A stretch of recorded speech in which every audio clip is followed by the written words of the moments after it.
no, I can't go out without talking about corruption. Obushuma harumuna n'abantu bine corruption ya impunity. Omuntu akoreka ngo batira onke sente zo gukora umuhanda. Rero bazirya abantu nkababero bashatu.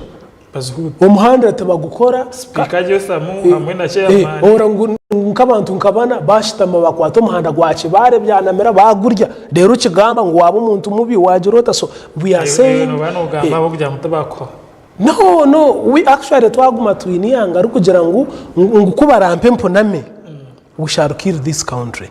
Ekintu cyaba kigwira abantu ko bakwereza sente zo gukora umuhanda gw'abandi yo kanofu no mushahara gwawe ko bare bakwereza millions 10 zo gukora umuhanda gw'abandi, go and make the road.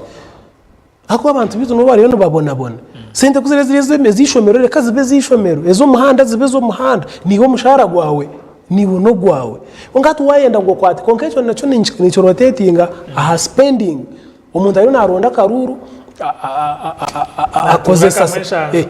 akozesa sente nyamwinji okibara umushahara go kumara emyaka 5 tugukusyeshweka cha sente zatiro mu karuru hata hari kugera ati nawe yareba nk'esente zace barebyanamera abayino baza akazirya arukwenda ngo aze kwita ikintu kiriya areke atakabigwa. Nyenda ko bashaba abatezi bitu bakaruru.